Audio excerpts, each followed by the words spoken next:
Vamos a leer en el día de hoy Crónicas, Primera de Crónicas, del capítulo 18, y empezaremos del versículo 1. Capítulo 18, versículo 1, Primera de Crónicas.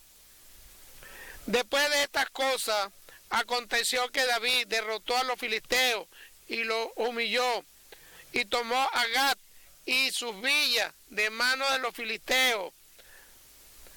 También derrotó a Moab, y a los moabitas fueron siervos de David, trayendo los presentes. Asimismo derrotó David a Hadad-ezer, rey de Soba, en Hamat, yendo a asegurar su dominio junto al río Éufrates. Y le tomó David 1000 carros, 7000 de a caballo y 20,000 hombres a pie. Desjarretó David los caballos de los carros, y excepto los 100 carros que dejó. Y viniendo los sirios de Damasco en ayuda de Hadad-ezer, rey de Soba, David hirió de ellos 22,000 hombres. Y puso David guarnición en Siria de Damasco, y los sirios fueron hechos siervos de David, trayéndole presente, porque Jehová daba la victoria a David donde quiera que iba. Tomó David los escudos de oro que llevaban los siervos de Hadad-ezer y los trajo a Jerusalén. Asimismo de Tiat y de Con, ciudades de Hadad-ezer, y tomó David muchísimo bronce, con el que Salomón hizo el mar de bronce, las columnas y utensilios de bronce. Y oyendo Toi, rey de Asmar, de que David había deshecho todo el ejército de Hadad-ezer, rey de Soba, envió a Dorán, su hijo, al rey David, para saludarle y bendecirle por haber peleado con Hadad-ezer y haberle vencido, porque Toi tenía guerra contra Hadad-ezer. Le envió también toda clase de utensilios de oro, de plata y de bronce, los cuales el rey David dedicó a Jehová con la plata y el oro, para que había tomado de todas las naciones de Edom y de Moab, de los hijos de Amón y de los filisteos y de Amalek. Además de esto, Abisai, hijo de Sarbia, destrozó en el valle de la Sala a 18,000 edomitas, y puso de guarnición en Edom, y todos los edomitas fueron siervos de David, porque Jehová daba el triunfo a David donde quiera que iba. Riendo David sobre todo Israel, y juzgaba con justicia a todo su pueblo. Amén. David era el que tenía un corazón hacia Dios, y él conocía y había conocido de un comienzo que él por siempre iba a hacer la obra que quería que hiciera hacia Dios que quería, y al final totalmente hacia al hombre en esa época.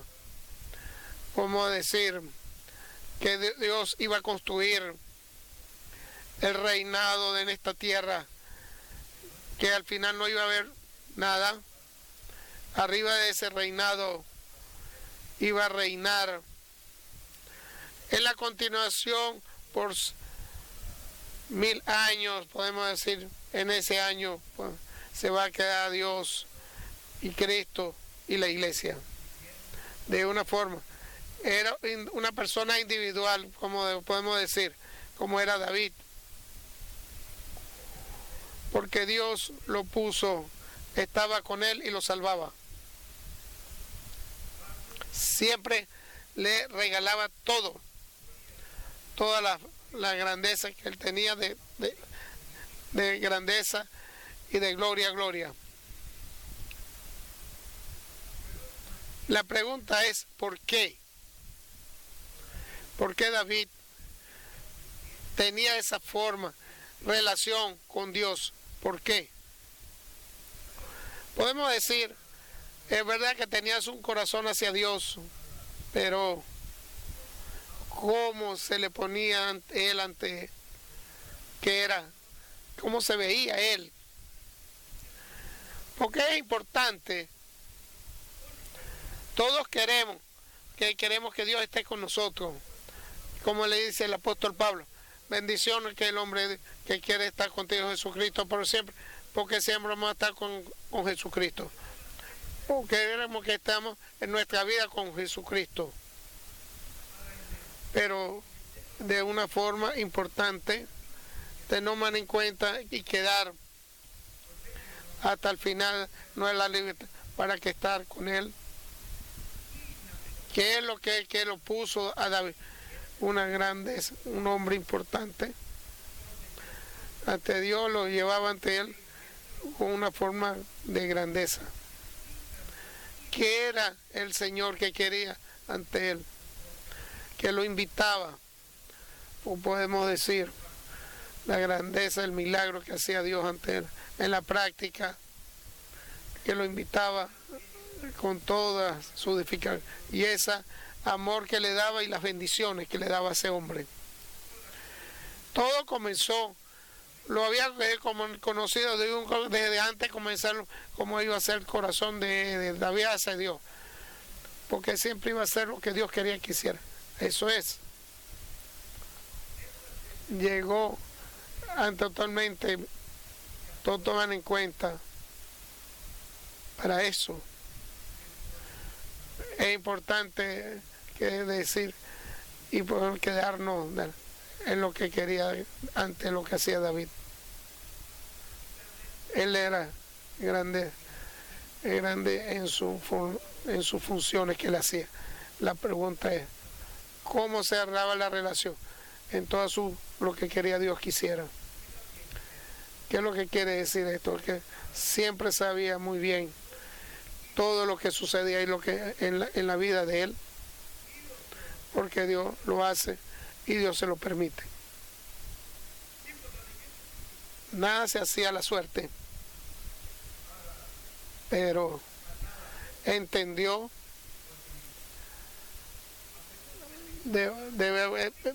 en verdad venía el Señor y su Dios lo que él quería que hiciera, y totalmente, y lo importante es esa relación que había. No puede ser solamente en teoría, una relación en fe y la verdad que te la crees, y la esperanza y la paz, y totalmente no solamente en teoría. Esa relación no es por la más con palabras y con lenguas, sino con obras, y al final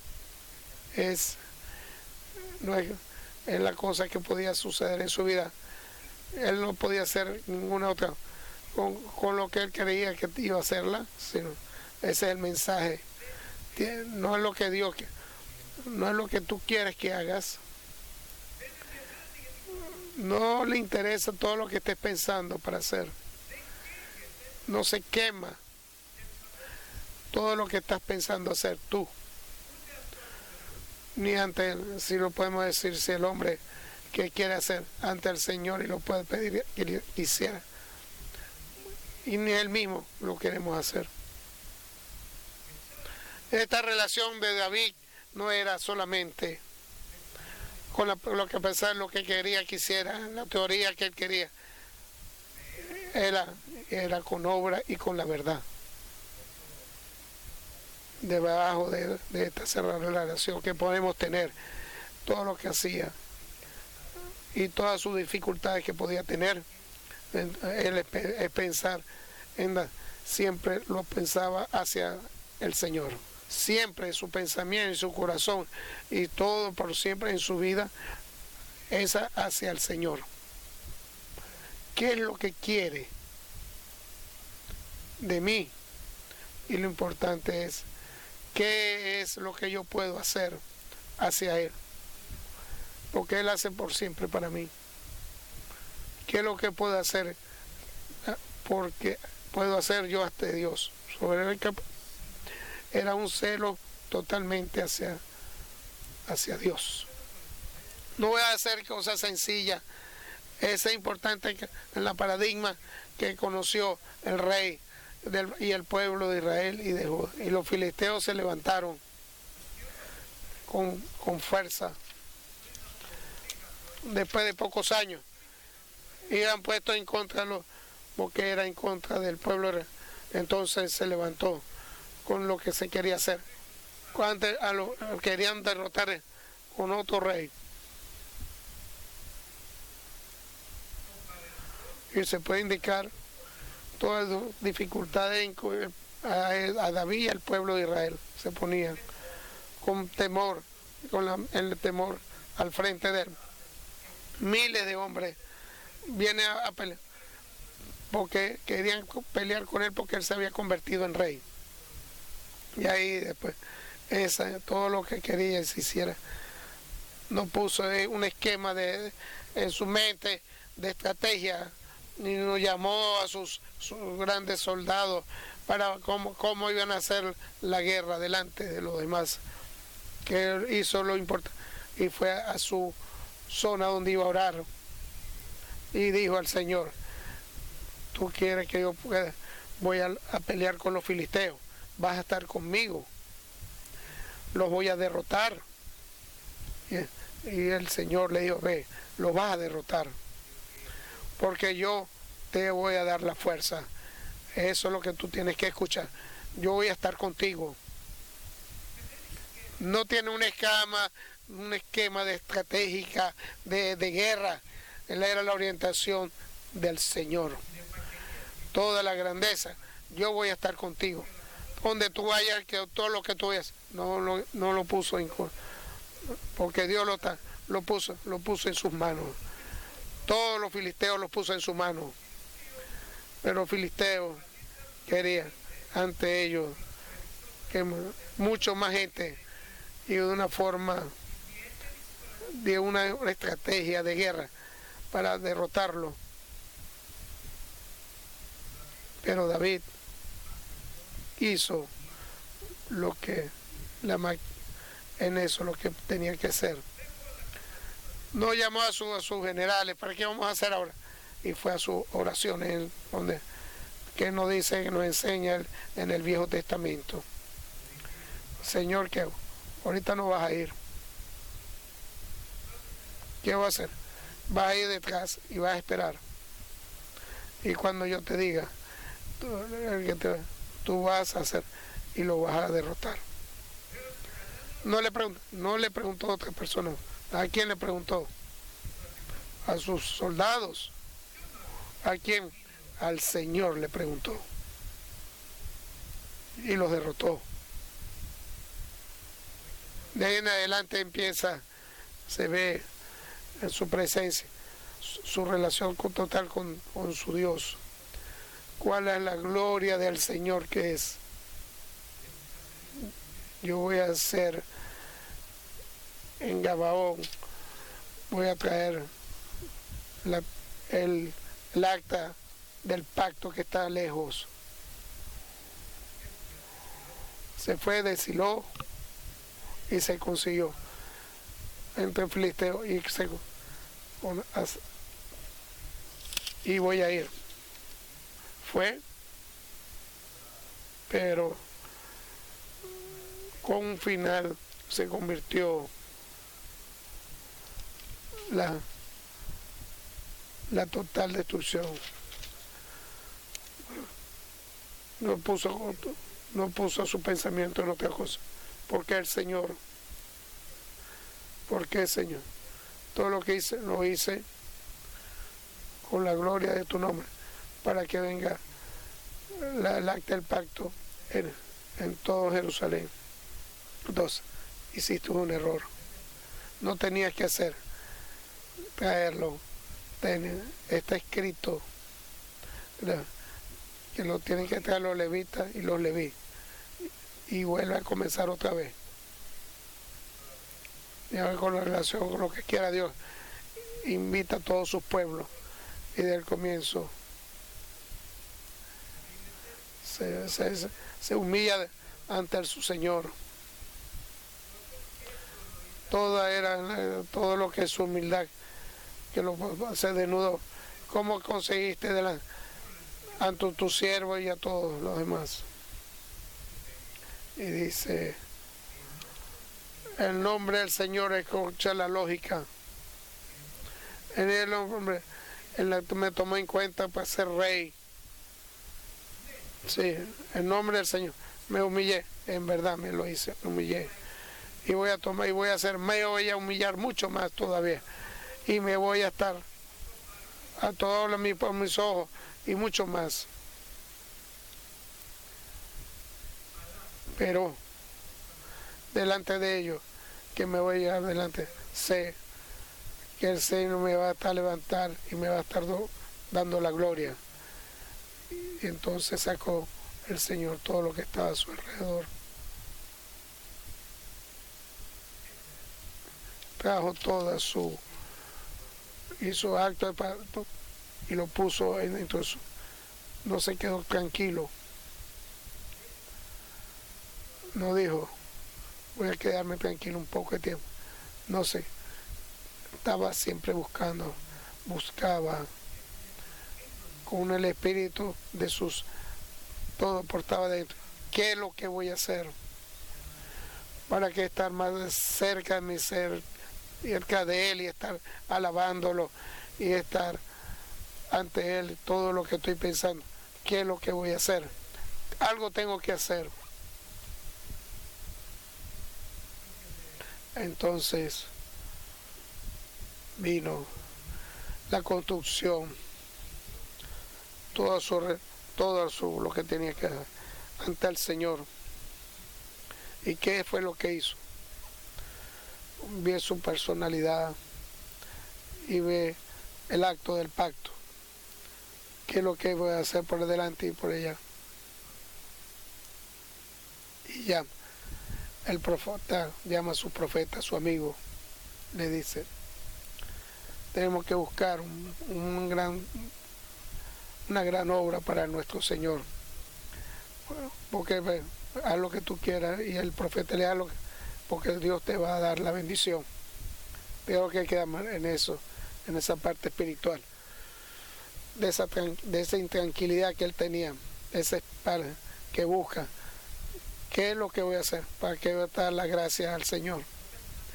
Cuando alguien ama a su esposa, cuando una mujer llama y empieza a pensar, ¿qué le puedo hacer para que esté en gracia con él? Entonces, cuando alguien ama a sus hijos y a sus hijos los ama, empieza, ¿qué regalo le voy a dar? Esa es la parte del misterio, porque él ama a su Señor con obra y de verdad. ¿Qué es lo que voy a hacer para que le dé la gracia? Esa parte espiritual, hermanos queridos, que me puso Dios en él, para que en mi corazón, que lo podemos hacer y pedir. Porque hay que pedir, ¿qué es lo que voy a hacer? Para que el Señor esté con nosotros, para que la gloria, que Él sepa que nosotros lo amamos. ¿Qué es lo que tengo que hacer? Para que esté bien, porque Dios hace de todo para nuestra salvación, por mi gracia, por mi vida. ¿Qué es lo que hago yo entonces? ¿Qué puedo hacer? Y vino Cristo en mi vida, me cambió todo, me bendició, me levantó, me dio todo, me salvó. ¿Qué es lo que hago? ¿Qué es lo que puedo hacer? ¿Qué tengo que hacer? Y no hace oración, ¿qué es lo que tiene que hacer? Y él toma esa decisión solo. ¿Cuándo hizo? Porque él va a pedir ayuda a Dios. Cuando le das a dar, entonces vas a darle lo mejor a Dios. ¿Qué es lo mejor que ante Cristo? ¿Qué es? Que yo lo amo, quiero hacer lo mejor cosa, no sé qué puedo hacer. Todo lo que piense lo voy a hacer. Todo una buena voy a construir una casa grande, pero mejor que es lo que mejor, que todo lo que construyó era hacia mí. de ese, todo lo que construye hacia mí, lo voy a hacer muchas cosas más todavía para el Señor mío. Todo lo que Dios me hizo hacia mí, y le voy a demostrar cosas mías, muchas cosas hacia Él.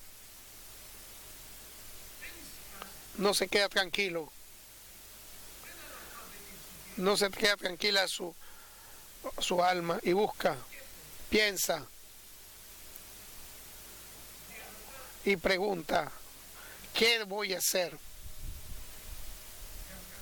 para que ponga en gracia a Cristo con el Espíritu? Gracias, para que le dé la gloria al Espíritu en mi vida.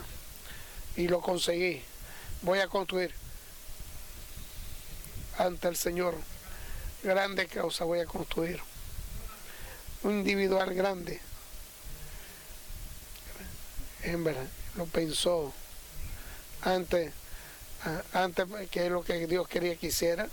David, ante Dios pensó lo que Dios quería que hiciera. Luego, después de todo lo pensó, y había tomado esa, quería construir una grandeza en Jerusalén. No se lo había dicho a más nadie. Nadie se lo ha pedido hacia más nadie.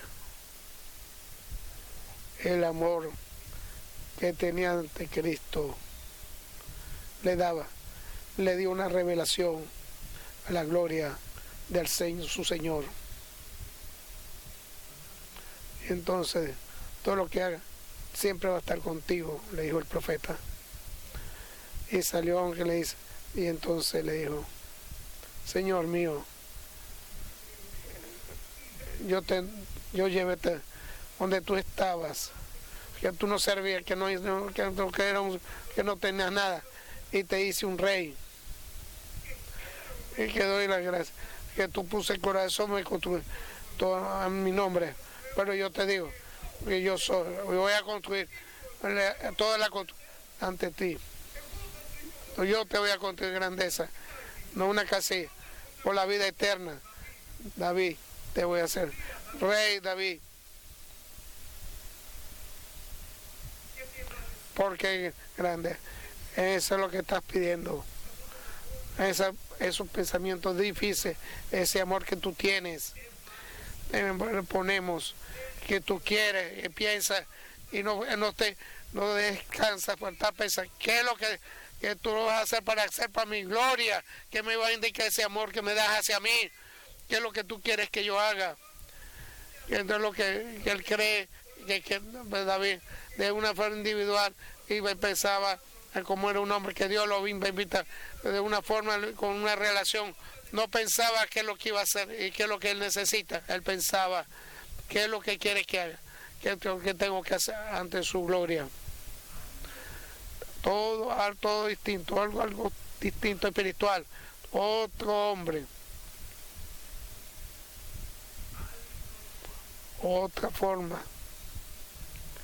Otra forma del hombre que Dios pone en cuenta por siempre. Piénsalo, hermano. ¿Qué puedes hacer tú? ¿Qué puede hacer tu Cristo para que esté en gracia contigo? Eso es lo que tú quieres que haga. ¿Qué es lo que quiere Dios? Que pensemos. ¿Nosotros qué pensamos? ¿Qué va a hacer? ¿Qué va a hacer con con mi mujer, con la iglesia? Pero te pido, dame las bendiciones. David hace, ¿viste? ¿Cómo te puedo bendecir? ¿Cómo te voy a dar la gloria? ¿Qué puedo hacer por ti? Y le dice el Señor, tú tienes ese espíritu, que no te detienes, que no te quedas tranquilo. Es esa intranquilidad que tienes por dentro, que quiere estar alrededor mío, y que me pongan la gracia. Como dice, no le den pena al Espíritu Santo, es lo que todo lo que te está indicando, como dice el apóstol Pablo, en ese caso. Y le dice a David, yo lo que hago para que te dé grandeza, es una bendición del cielo, de una forma totalmente individual, grandeza. Esos hombres ponen en cuenta que Dios quiere lo ponen gran, abre la grande del cielo, viene ese río de bendiciones, nada más con el pensamiento. ¿Qué quiere solamente con el pensamiento? ¿Qué es lo que tengo que hacer para que para que te dé la gloria? ¿Qué puedo hacer por ti? Claro que puedes. Pero Salomón, ¿qué dijo? ¿Qué quiero? Que el conocimiento para hacer tu obra. David, ¿qué dijo? Señor, ¿qué puedo hacer por ti? ¿Qué puedo hacer por ti? Y Dios le indicó la grandeza. Grandeza, bendición, grande bendición en el Viejo Testamento, como fue en ese caso David, con el total, la presencia ante Dios, para todo su error que él tuvo muchos errores, pero Dios ponía en grandeza, porque él tenía ese celo para que pedía su gloria a su Señor y a su Dios. Por eso, todo lo que hizo, todo lo que hacía, Dios se ponía por siempre al lado de él. Toda la decisión, cuando iba David, lo ponía en él. Y lo puedo decir, todo lo que hizo, se lo bendecía, todo se lo ponía y se lo ponía en favor de él. De una totalmente, fríamente en contra del diablo. Porque el diablo estaba destruido totalmente. Y el paradigma de esa forma viene de Jesucristo, que fue lo que dijo: yo soy, pues, Dios, yo voy ahí con gozo, que lo que tú quieres que yo haga tu obra. Hermanos queridos, no da así, mira, hoy en día la facilidad, una cosa en tu vida, en tu familia, en nuestra iglesia, todo. Cosas que no podemos tener y no podemos querer. Con una pequeña, como individuo, con una semántica, esa decisión que tomemos. Señor mío, quiero poner mi agonía, quiero que pensar y por delante hacer todo lo que a ti te gusta que haga hacia ti, para que te dé la gloria. Yo voy a poner suma y le voy a poner algo más. Deme la luz, Señor, todo eso ante el pensamiento. El hombre tiene alma, le pensa de todo poderoso y grande. Dame fuerza hasta todo lo que hago en mi vida para que esté glorificada en el nombre tuyo, Señor. Amén.